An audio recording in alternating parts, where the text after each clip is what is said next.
पहले बताना है, हमको बताना है कि परमेश्वर ने ये दृष्टांत क्यों, कौन से परिस्थिति में, किसको दृष्टि में रखते हुए, किस परिस्थितियों को दृष्टि में रखते हुए ये दृष्टांत वहां परमेश्वर ने कहा। मैं बहुत थोड़े थोड़े मैं बताने की कोशिश करूंगी क्योंकि मेरे को भी जल्दी खत्म करना है। तो यहाँ पर आप सबने बताया कि लोगों ने चिन्ह मांगा 4000, तो क्या वो लोगों ने चिन्ह नहीं देखा था? हर जगह जहां जहां परमेश्वर ने चमत्कार किए उस जगह फरीसियों के चेले, सदुकी के चेले, हिरोद के चेले और ढेर सारी यहूदी जाति, 12 चेलों छोड़ दो, ढेर सारी यहूदी जाति वहां पर रहती थी। हर एक ने चिन्ह देखा। जब परमेश्वर ने 5000 को खिलाया तो देखा, जब परमेश्वर ने 4000 को खिलाया तो देखा, सबको देखा। अगर हम मरकुस का 8वां अध्याय उसका 1 से 10 पढ़ते हैं, उसी के बाद हमारा ये दृष्टांत भी शुरू होता है, तो वहां पर हम क्या देखते कि मरकुस के 8 में 1 से 10 में यही बातें सारी लिखी हुई है कि वो लोग चिन्हों की मांग कर रहे थे, चिन्हों की मांग कर रहे थे। हमको और चिन्ह तो क्या, उनको ये 4000 कहाँ से आए? 5 रोटी और 2 मछली से 5000 को खिलाना क्या आसान बात थी? कहाँ से आए? क्या किसी ने आसमान से गिरते हुए देखा या कहीं बाजार में जाके वो लोग लेकर आए? नहीं ना, नहीं। परमेश्वर ने सिर्फ उन रोटियों को ऐसे ऊंचा उठाया, प्रार्थना की, बांटने को दे दिया। तो वही समझ जाना चाहिए उनके चेलों को भी, उस भीड़ को भी, और वहां जो सदुकी, फरीसी, हेरोदी लोग थे उनको भी, कि अरे इसने तो कुछ नहीं किया, फिर भी ये कैसे बढ़ती हो गई, ये रोटियों की बढ़ती कैसे हो गई? वो खुद एक अलौकिक चमत्कार था जो हमारे साध्य नहीं है। हम कितना भी प्रार्थना कर ले, हम कितना भी मसीह में रह ले, क्या आज हम वो ऐसा कुछ कर सकते हैं? नहीं कर सकते, है ना? तो उन लोगों ने ये सारा कुछ देखा था। तो फरीसियों ने क्या किया? इतना सारा देखने के बाद में वही मरकुस का 8वां अध्याय उसके 1 से 10 में वो लोगों ने चिन्हों की मांग की और परमेश्वर ने उनसे कहा कि इन्हें योना की चिन्ह के सिवा कोई दूसरा चिन्ह नहीं दिया जाएगा, क्योंकि योना का चिन्ह सभी को मालूम था। फरीसी, सदुकी, यहूदी सभी को मालूम था कि योना का चिन्ह क्या है, कि उसको मछली के पेट में 3 दिन रहना पड़ा, उसके बाद में मछली बाहर आ गई, योना का चिन्ह। तो परमेश्वर वहां उनको बताता कि मैं तुमको कोई चिन्ह नहीं दूंगा क्योंकि तुम लोग बहुत अकलमंद लोग हो। यहाँ पर परमेश्वर भी उनकी समझदारी की भी बात कर रहा, उनकी तारीफ भी कर रहा कि जब तुम आसमान को देखते हो और आसमान लाल हो गया तो अभी बारिश गिरेगी, अब ये होगा, अब वो होगा, यानी आसमान को देख के समय के चिन्ह आप बताते हो। पढ़ लो आप लोग, काय में है ये मत्ती का 16 उसका 1 से 4, लूका का 12 उसका 54 से 56, मैं रेफरेंस दे रही, एक भी नहीं पढ़ने वाली हूँ। वहां पर लिखा हुआ है समय के चिन्हों का भेद तुमको पता है। आसमान को देख के तुमने बोल दिया कि शाम हो रही, कल बारिश होने वाली है, कल ये होने वाला है, तो है। तो मतलब तुम मूर्ख नहीं हो, तुम लोग समझदार हो। और अभी तक जितने भी हम लोग दृष्टांत पढ़ रहे, बहुत सारों ने बताया कि दृष्टांत का उद्देश्य क्या है। दृष्टांत का उद्देश्य है कि विश्वासियों के लिए कुछ बातें वो लोग समझे और कुछ बातें छुपा दी जाए ताकि अविश्वासी उसको समझ ना पाए, उनको क्षमा ना मिले। कान तो है लेकिन सुनेंगे नहीं, आंख तो है लेकिन देखेंगे नहीं। ये जो यशायाह का वचन था वो बार बार अभी तक हम लोग सुनते आ रहे, इसलिए मैं वो रिपीट नहीं कर रही। तो यहाँ पर उन लोगों ने भी देखा 4000 को खाना खिलाते हुए, उन लोगों ने भी देखा कि तो माया ने बताया कि परीक्षा लेना चाह रहे थे, वो पॉइंट बताया उसने। इसलिए मैं बोली कि आप लोगों ने पॉइंट तो टच किए, तो परीक्षा तो लेना चाह रहे थे, और परीक्षा क्योंकि बराबर से ले नहीं पाते थे तो हमको चिन्ह बताते। उन्होंने बोला योना के सिवा और कोई चिन्ह नहीं दिया जाएगा। और मरकुस में भी, और अभी मैंने आप लोगों को रेफरेंस दी, वहां बोला कि आकाश के लक्षण देख के मौसम मौसम को जानने वाली समझ है आप लोगों में, लेकिन समय को जानने के लक्षण नहीं है कि ये अंतिम समय है, ये वर्तमान समय है, ये खुद को बचाने का समय है, खुद को नाश होने से रोकने का समय है, ये नहीं पहचान पाए वो। ये पहचानने का उनके अंदर ज्ञान नहीं था, इसलिए उनको बोले परमेश्वर की आंख है लेकिन देख नहीं सकते, कान है लेकिन सुन नहीं। तब यीशु मसीह ने जाके ये दृष्टांत तीनों सुसमाचार में, तीनों मत्ती, मरकुस, लूका, तीनों सुसमाचार में ये दृष्टांत वहां परमेश्वर ने दिया। तो पहले हमेशा ये समझाओ कि क्या है इसकी पृष्ठभूमि, क्या है, what is the background of the, why did God told this parable. बहुत जरूरी है पहले इस बात को वहां पर समझ। उसके बाद में बार बार हम बोल रहे फरीसी, सदुकी, हेरोदी सब बोल रहे और उनकी शिक्षाओं के बारे में बोल रहे। तो कौन है वो लोग? मेरे को नहीं मालूम सदुकी कौन है, मेरे को नहीं मालूम फरीसी किसको बोलते। तो पहले वो हमको बताना है कि हु आर, कौन है, सदुकी कौन है, फरीसी कौन है और हेरोदी कौन है, और फिर उनकी शिक्षाएं क्या है। तीनों की भी अलग अलग शिक्षाएं थी। तो हमको पहले उन पात्रों पे ध्यान देना है कि वो पात्र कौन से है।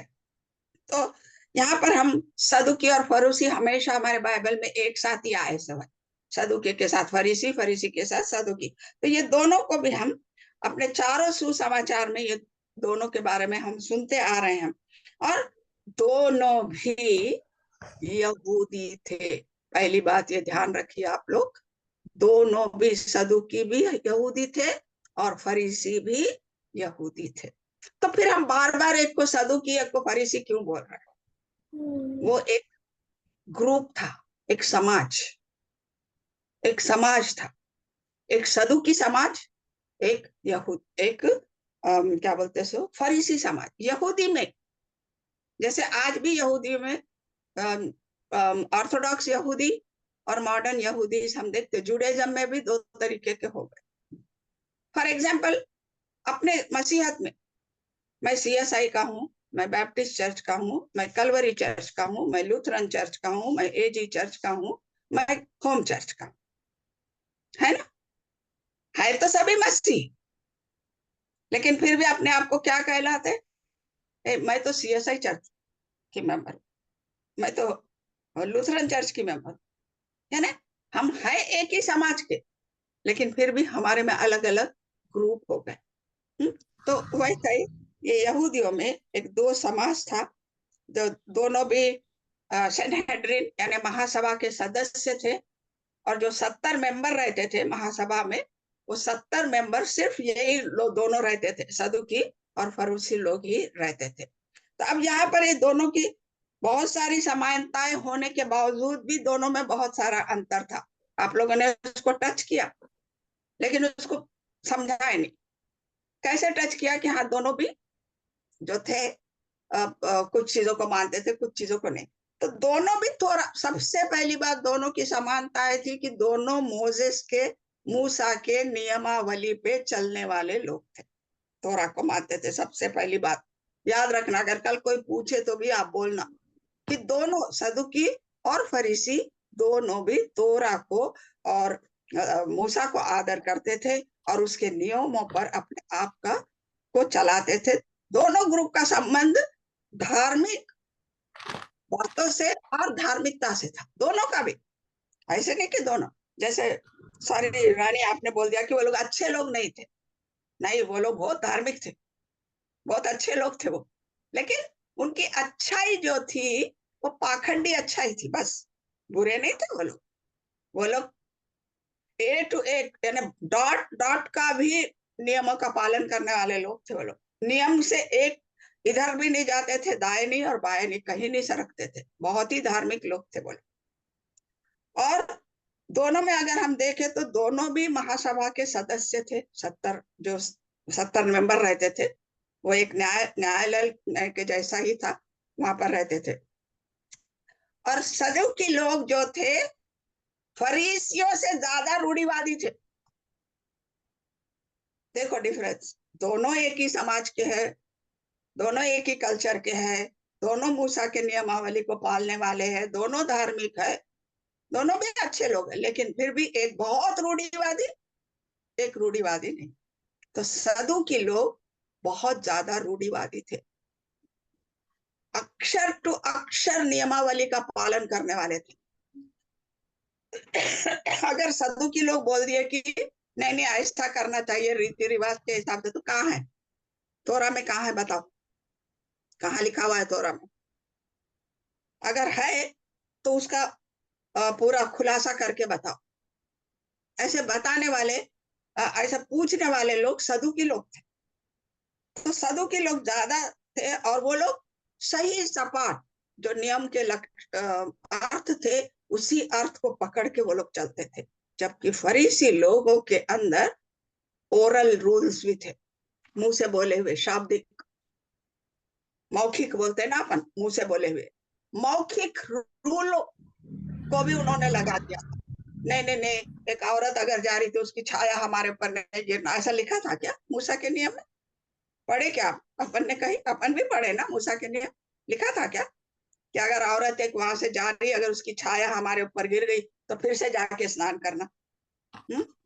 कोई शव है, खुदा ने बोला अगर छू लिए तो करो, लेकिन अगर वो एक शव बाजू से जा रहा, हम बाजू से जा रहे, तो तुम अपवित्र कहाँ से हो गए? नहीं ना, नहीं हुए। तो ऐसे मौखिक नियमों को भी उन लोगों ने लागू कर दिया था, और बहुत से मौखिक नियम वो करते थे। अगर आपको पढ़ना चाहेंगे, मैं बोलूंगी नहीं, किसके, अपने लूका का 22 या 23 अध्याय, मरकुस का, सॉरी, बताती मैं अभी आपको। लूका, लूका में है 23 कुछ है, मत्ती का 13-23 है। हाँ, मत्ती का 23 का अगर हम निकालेंगे, हाँ, मत्ती का 23, आप लोग पढ़ना, हमारे पास टाइम नहीं है, पर जरूर पढ़ना, तो आप लोगों को समझ जाएगा कि फरीसी लोगों का पाखंड क्या था। माया ने थोड़ा बताया, वो कपटी 23 से लेके 27 को बताया उन्होंने, एक्सप्लेन भी किया, लेकिन उनका पाखंड क्या था ये नहीं था। उनका पाखंड था 23 का पहले वचन से लेके, अगर हम 12 वचन तक पढ़ते हैं तो उनके पाखंड को हम वहां देखेंगे। मैं थोड़ा सा आपको एक वचन ही बताऊंगी यहाँ पर। वे वे अपने सब काम लोगों को दिखाने के लिए करते थे। 5वां वचन, वे अपने ताबीजों को चौड़ा करते और अपने वस्त्रों के कोर बढ़ाते, भोजन के मुख्य मुख्य स्थान और सभा में मुख्य मुख्य आसन। आगे पढ़ लो। यानी अपने आप को ज्यादा पवित्र, ज्यादा धार्मिक, और अपने आप को एक ऐसा समाज समझते थे, है ना, इतना पवित्र समाज की जैसे आप, परमेश्वर सिर्फ उनको ही पसंद करेगा, उनसे ही प्यार करेगा, इतनी धार्मिकता का पाखंड उनके अंदर, हिपोक्रेसी इंग्लिश में हम बोलते, उतना पाखंड उनके अंदर वहां पर भरा हुआ था। रीति रिवाजों को, मौखिक रीति रिवाजों को मानते थे, जबकि सदुकी नहीं मानते थे। पूछते थे वो लोग कहाँ है, तोरा में कहाँ लिखा हुआ है, जैसे अपन आज पूछते कि वचन में है क्या ऐसा, वचन में है क्या ऐसा, लिखा हुआ है वचन में? पूछते कि नहीं पूछते? अपने को डाउट आया तो कहाँ है वचन में, कौन सी किताब में लिखा हुआ है? क्यों? क्योंकि अपन भी अपने आप को सेटिस्फाई करना चाहते कि जो परमेश्वर का वचन दिया है, क्या हम उस वचन के अनुसार है या नहीं। थोड़ा लेट होगा, क्षमा करना मेरे को आज के दिन। तो या इस तरीके से हम उनके डिफरेंसेस को वहां पर देखते थे कि जितना तोरा में लिखा है, हम लकीर टू लकीर फॉलो करने वाले सदुकी, उसके अंदर ऐड करने वाले फरीसी। इतना डिफरेंस तो याद रखो कि सदुकी कौन थे, फरूसी कौन थे। सदुकी अगर कोई आज्ञा तोरा में नहीं लिखी है तो चाहे कुछ भी हो जाए, वो लोग नहीं मानते थे उसको, बिल्कुल नहीं मानते थे, इनकार कर देते थे सीधा। अगर आपको देखना है तो वचन लिख लो, पढ़ लेना। मत्ती का 22-23, मरकुस का 12-18 से 23, प्रेरितों का काम 23 का 8। एक ही बताऊंगी प्रेरितों का काम 23 के 8 में पौलुस को बिना कारण अरेस्ट किया जाता और उसको रोमियो के सामने, यानी आराधनालय में लेके जाता, सनहेड्रिन में लेके जाता हूँ, उन्हें ले जाके ये इन्हें क्या बोल रहा है, इसको क्यों पकड़े, जरा न्याय करो इसका बोल के बोले तो सदुकी अलग बोलते, फरीसी अलग बोलते। क्यों? सदुकी की संख्या ज्यादा रहती थी सनहेड्रिन में, फरीसियों की कम। सदुकी कौन थे? सदुकी जो महायाजक याजक जो लोग थे ना, पुराने नियम शास्त्र में जो याजक और महायाजक लोग रहते थे, वो सब सदुकी थे, वो सब के सब सदुकी लोग थे। तो इसीलिए देवालय पे उनका अधिकार था, और सनहेड्रिन महासभा में फरीसियों का अधिकार।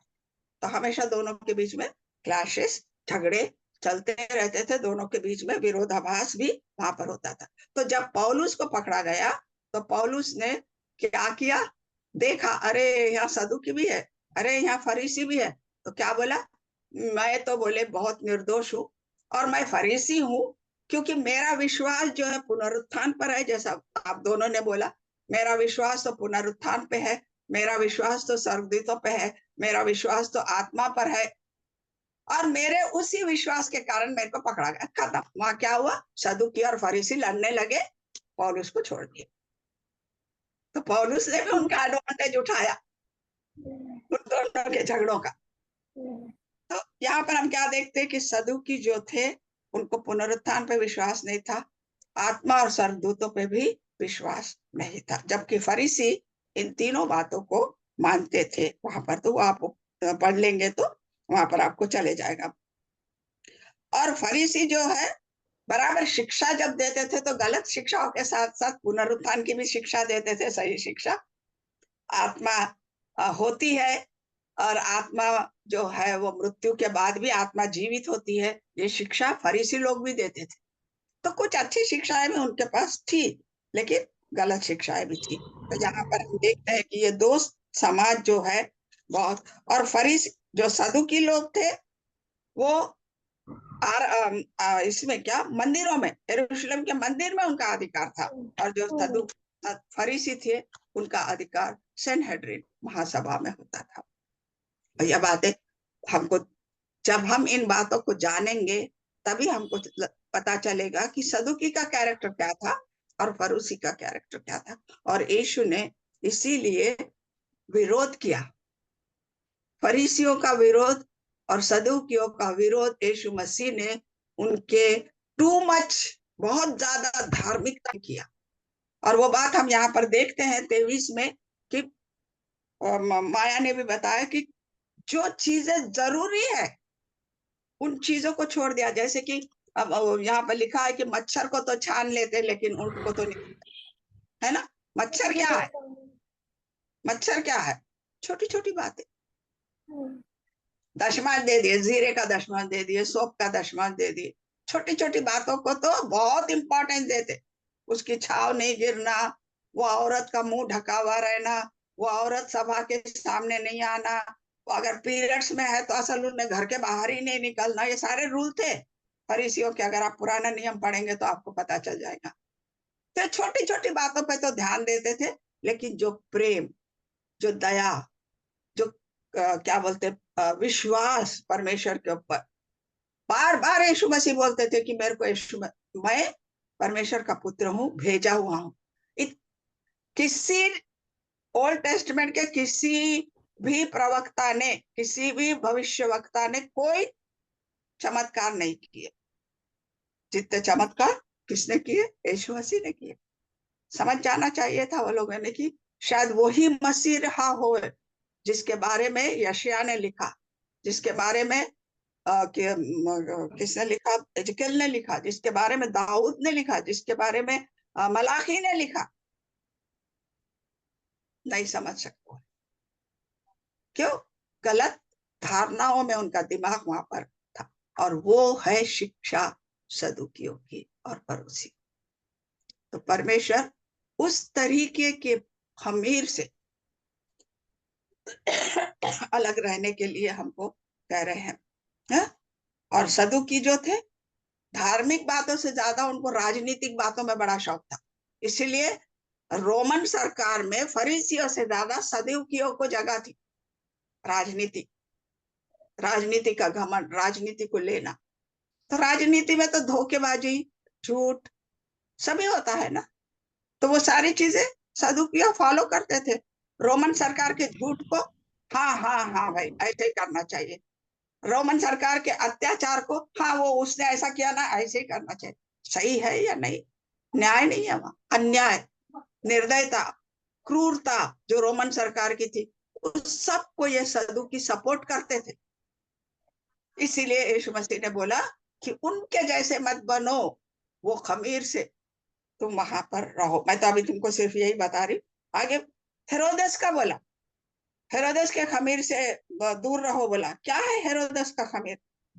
हेरोदेस राजा था, राजनीति से जुड़ा था, और अपनी गद्दी को बचाने की एक पॉइंट माया ने बताया कि वो बहुत क्रूर था, खराब था। यीशु मसीह जब जन्मा तो उसको मारने के लिए लोगों को भेजा। क्रूरता, क्रूरता का दर्शन।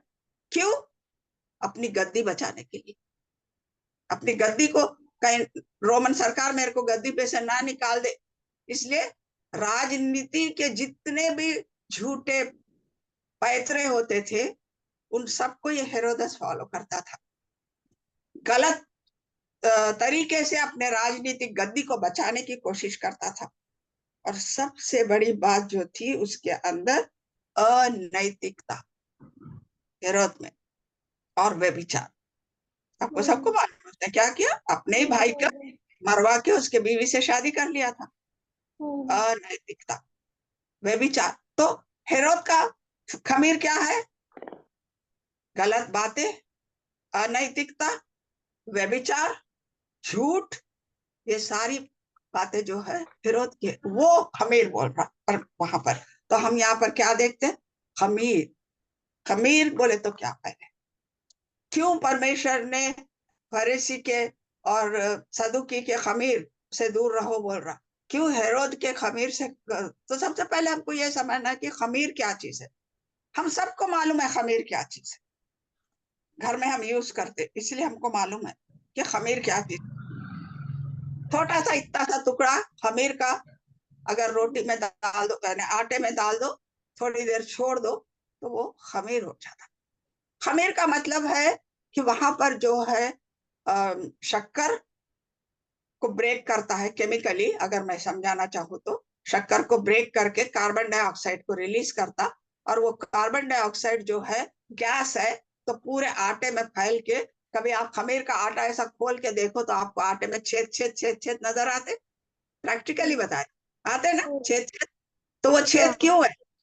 वो जो कार्बन डाइऑक्साइड गैस है वो सब गैस उसमें भरी रहती, तो उसको फुला देती, उसको फुला देती, और उसके अंदर बहुत सारे छेदों को लाती, जिसके वजह से खमीरी रोटी ऐसी फुली हुई, केक फुला हुआ, ब्रेड फुला हुआ आपको वहां दिखता।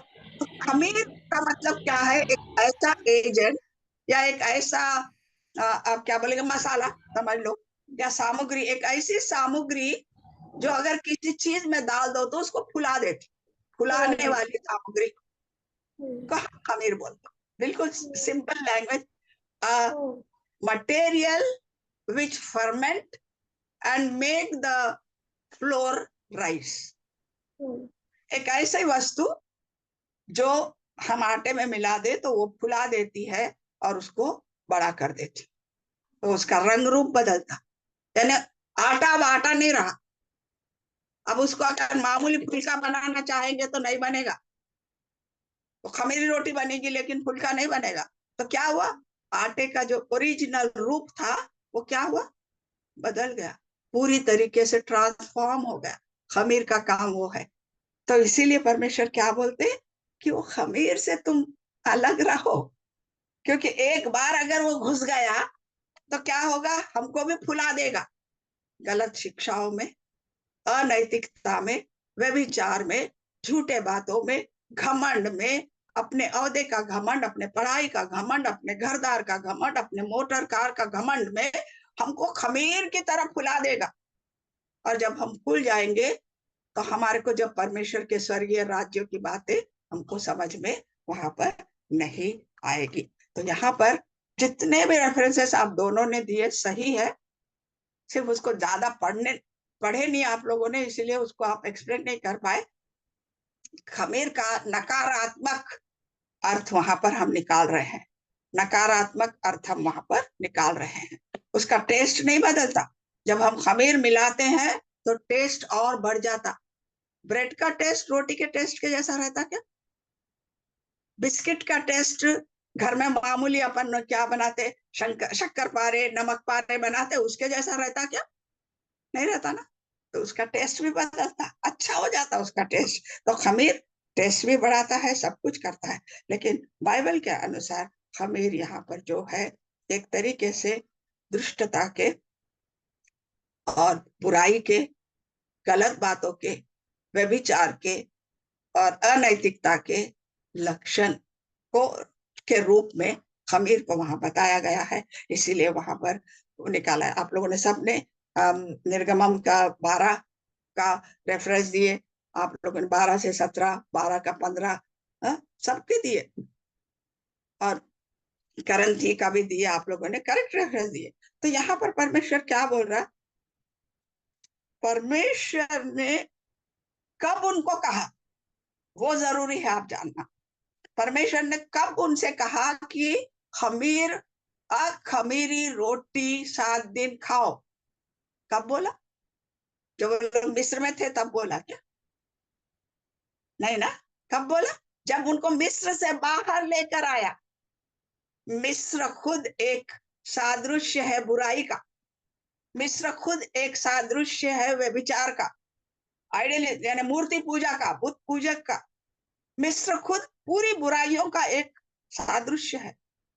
तो जब परमेश्वर ने उनको मिस्र देश में से निकाला तो उनको खमीर बनाने का टाइम नहीं दिया। क्यों नहीं दिया?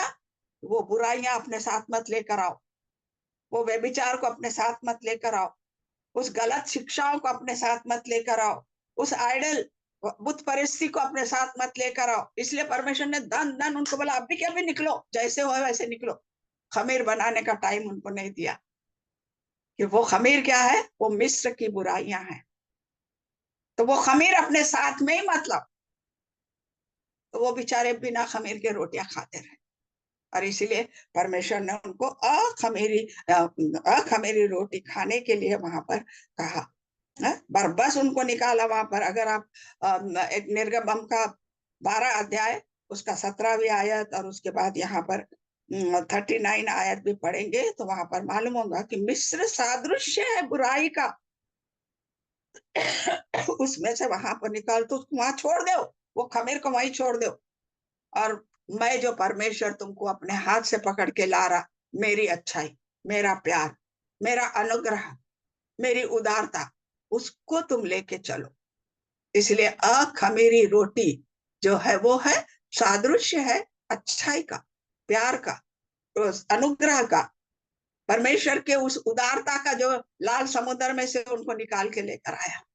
वो वहां पर उनको यानी तुम लोग अब पाप से पूरी तरीके से बाहर निकल गए, ये वहां पर परमेश्वर उनको बता रहा था। तो ये सादृश्य है खमीर। यहाँ पर खमीर को हम उस तरीके से लेना चाहिए।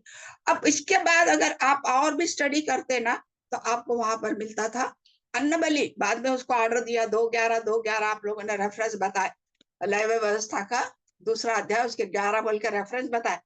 वो रेफरेंस में क्या लिखा है कि तुम जो भी अन्न बलि चढ़ाओगे उसको यानी खमीर नहीं मिलाना बोला, खमीर नहीं मिलाना, और बगैर खमीर मिलाए वहां पर चलाओ। लेकिन आगे उसी लय व्यवस्था में लिख लो रेफरेंस और पढ़ो, तभी आप लोगों को समझ में आएगा कि क्या लिखा।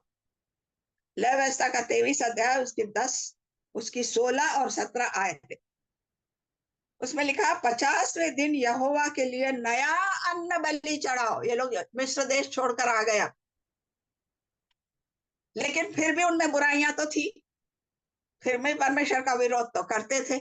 हमको खाना नहीं मिला, हमको मांस नहीं मिला, हमको ये नहीं मिला, हमको न, हमेशा मूसा के ऊपर किरकिरी करते थे वो लोग। तो अब यहाँ पर क्या आदेश दिया परमेश्वर ने? 17वें आयत में लिखा है रोट या खमीर के साथ पकाई जाए वो पहला उपज वहां पर ठहरे। लेकिन आगे क्या लिखा हुआ है कि उसको हलाओ, खाली ऐसा ऐसा हलाओ मेरे सामने, लेकिन वेदी के ऊपर मत जलाओ बोला, वेदी के ऊपर मत जलाओ। अब ये किस चीज का सादृश्य है भाई? पहले तो मेरे को भी समझ में नहीं आया कि ये क्या है, ये क्या बताना चाह रहे हैं यहाँ पर, किस बात को यहाँ पर बताना चाह रहे हैं यहाँ पर। कि पहले तो बोला कि खमीर मत मिलाओ और वो मेरे लिए बलि, अन्ना बलि चढ़ाओ। आगे वही व्यवस्था में बोल रहा कि चढ़ाओ अन्न बलि, लेकिन खमीर के साथ चढ़ाओ बोल रहा। तो ये क्या है, किस चीज का सादृश्य है यहाँ पर? बहुत देर तक मेरे को भी समझ में नहीं आया कि किस देश का ये सादृश्य है हमारा। हम हम यीशु मसीह में आ गए, हमने यीशु मसीह को ग्रहण कर लिया। मसीह का सादृश्य है यहाँ पर, यानी मसीही लोगों का। लेकिन हमारे बुराइयां तो नहीं गए। आज भी हम झूठ बोलते, आज भी हम गलत काम करते, आज भी बाइबल जाते इधर बाहर आके गाली गलौज करते। तो क्या है खमीर जो है? तो आप सब लोगों ने बोला कि खमीर जो है बुराई के लक्षण है। तो परमेश्वर यहाँ क्या बोल रहा कि आज भी चढ़ाओ, खमीरी रोटी चढ़ाओ, लेकिन उसको वेदी पर मत जलाओ बोल रहा। वेदी पे मत जलाओ बोल रहा मतलब हम परमेश्वर यीशु मसीह के द्वारा हम जैसे थे वैसे परमेश्वर ने हमको कबूल कर लिया, हमको ग्राह्य कर लिया, हमारा अंगीकार कर लिया। लेकिन हमारे जो पापों के साथ, हमारे गलतियों के साथ, हमारी त्रुटियों के साथ परमेश्वर ने कबूल कर लिया। लेकिन क्या बोल रहा? जलाओ मत बोल रहा, मतलब हमारे पाप अभी नहीं जले। कब जलेंगे? आप क्वेश्चन कोई भी पूछ सकते। फिर हमारे पाप कब जलेंगे? हमको तो कबूल कर लिया, हमारे पाप कब जलेंगे? तो वहां पर आप लोग पढ़ लेना, 1 कुरिन्थी उसका 15 अध्याय और उसके 50 और 24। पौलुस यहाँ बोलता उस दिन हमारे पाप जल जाएंगे जब यीशु मसीह आएगा और हमारा विनाशी शरीर अविनाशी शरीर में बदल जाएगा। उस दिन हमारे पाप भी उस वेदी के ऊपर जला लिए जाए। आप पढ़ लेना, उसका अर्थ वो वहां पर है। हा? और एक 5 मिनट बोलूंगी कामाक्षी, उसके बाद हम खत्म कर देंगे। आगे आप लोगों ने सब ने मत्ती का 13 उसका 33 बोला, खमीर खमीर खमीर लेके, कि एक स्त्री ने खमीर को आटे में मिला दिया। परमेश्वर का राज्य उसके समान है जैसे एक स्त्री ने खमीर को लेके उस आटे में मिला दिया, जब तक कि वो पूरा आटा 3 पसेरी आटा, 3 पसेरी आटा का मतलब है 12 किलो, 12 किलो आटे में उसने छोटा सा खमीर का टुकड़ा मिला दिया। सॉरी। तो यहाँ पर परमेश्वर के राज्य की तुलना खमीर से वहां की गई, ये पॉजिटिव अर्थ में की गई। अभी तक हमने उसका नेगेटिव अर्थ देखा, दुष्टता बुराई सब देखी। यहाँ पर भी दुष्टता बुराई आता है अगर आप समझ जाएंगे तो। लेकिन यहाँ उपमा दे रहे परमेश्वर, कंपैरिजन कर रहे हो।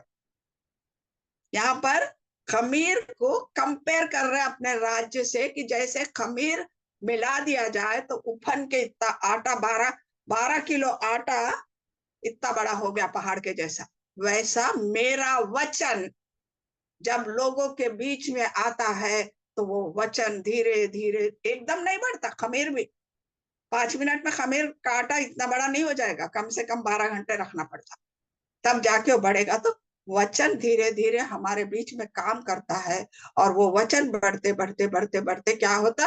फैलते जाता है। वो वचन वहां पर फैलते जाता है।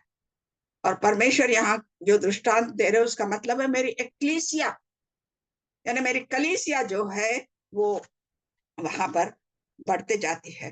तो खमीर कैसा है? वो राज्य तो परमेश्वर का है, उसका अधिकार वहीं पर है। लेकिन क्या है, खमीर को भी आटे में मिलाया जाता है, आटे को खमीर में नहीं मिलाते, खमीर को आटे में मिलाते। तो वैसे वचन को हम ले जाके, जनता वचन के अंदर नहीं मिलती, लेकिन हम जनता के पास जाके उस वचन को बांटते, है ना? तो वो वचन वहां पर खमीर का काम करता, और जब बदलते जाता और प्रभु का आटा जैसे आटा फूकता है, उसी तरह परमेश्वर का वचन वहां पर फूकता है, और वहां पर परमेश्वर का राज्य वहां पर हमको दिखाई देता है। तो आत्मिक बातों का प्रतीक है यहाँ पर जो खमीर दिया गया है वो आत्मिक बातों का, वहां पर वो खमीर है। और आज भी हम देखते हैं कि लोग जो है वचन में तो बढ़ रहे हैं, लेकिन जो दुष्टता का खमीर है वो अपवादी आकर बराबर मिला दे रहा। तो आज भी हमारे कलीसिया में, हमारे चर्च में, हमारे विश्वासियों में, हमारी सभा में, हमारे लोगों के अंदर अविश्वास है। आत्मिक बातों पर हम विश्वास नहीं रखते, और ना ही परमेश्वर के वचन को समझकर उसके ऊपर चलने की कोशिश करते हैं।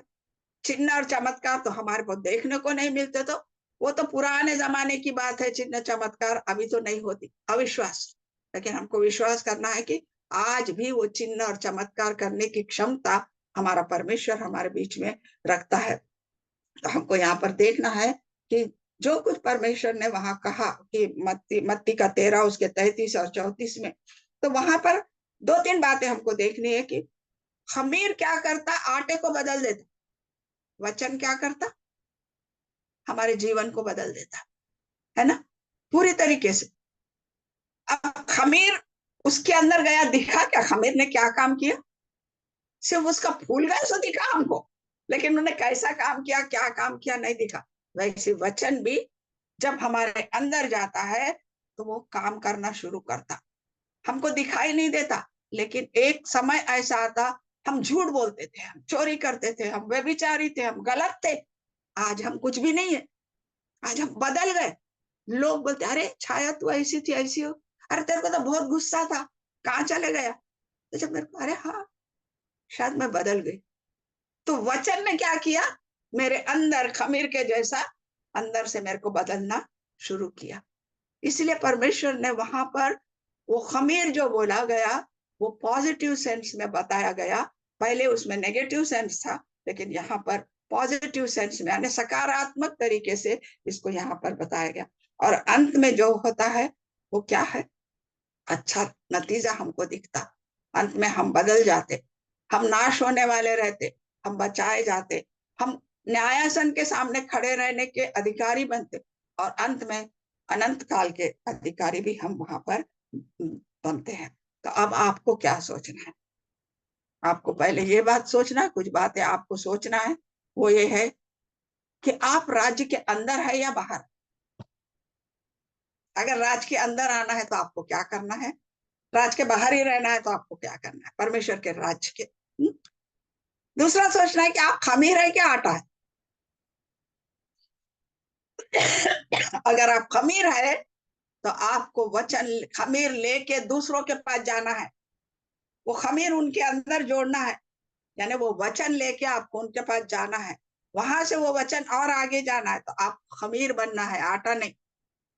आटा खमीर के पास नहीं आता, खमीर आटे के पास जाता। तो खमीर बनना है आपको, आटा नहीं है ना? तो सबसे पहले आपको देखना है कि क्या आपका खमीरीकरण पूरा हुआ कि नहीं, क्या पूरी तरीके से आप बदल गए या नहीं। अगर नहीं बदले हैं तो परमेश्वर को बोलो, परमेश्वर हमारे अंदर और काम कर, ताकि हम पूरी तरीके से वहां पर बने जाए। तो परमेश्वर बोलता, I have not yet finished, मैं अभी खत्म नहीं करा तुम्हारे बीच का काम, मेरे को काम करने का मौका दो। मैं खमीर बन के तुम्हारे अंदर तो आ गया, यानी वचन बन के तो मैं तुम्हारे अंदर आ गया, लेकिन उस वचन को काम करने का मौका वहां पर तुम दो। तो वहां पर जो भी रुकावटें आ रही वो अलबत्ता हमको वहां पर रिन्यू करना। और इसीलिए परमेश्वर ने क्या बोला कि ये तीनों के खमीर से सावधान रहो, क्योंकि वो झूठ है।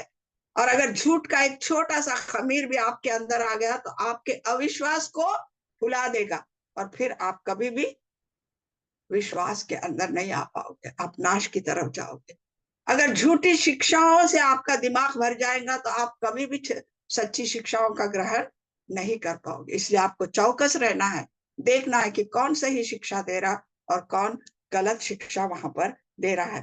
तो झूठे सिद्धांत, जैसे गलीतियों का 5:9 में लिखा हुआ है, थोड़ा सा अविश्वास पूरा अविश्वासी बना देता, थोड़ी सी गलत शिक्षा पूरा गलत शिक्षा को फैला देते, क्योंकि आप जाके दूसरे को वो शिक्षा देंगे, वो जाके दूसरे को देगा, तो पूरा गलत शिक्षा और अविश्वास फैल जाएगी। उसी तरह मत्ती 7:15 में लिखा है कि परखना सीखो कि क्या जो शिक्षाएं हमको मिल रही है वो अकॉर्डिंग टू बाइबल है या नहीं। तो मेरे प्यारे बच्चों, हमने खमीर को बहुत आसान लिया, लेकिन खमीर के जो अंदर के बातें हैं वो कितने यानी गहराई के है, वहां पर आप लोग को सोचना। आप दोनों ने भी बहुत अच्छी कोशिश की, लेकिन सही पॉइंट को पकड़ के समझा नहीं। Thank you very much for bearing me. आगे का समय कामाक्षी आपका है। आप प्रार्थना, अंतिम प्रार्थना करके आशीष के वचन दे दीजिए। जी जी, thank you so much aunty. आप तीनों का ही धन्यवाद करती हूँ।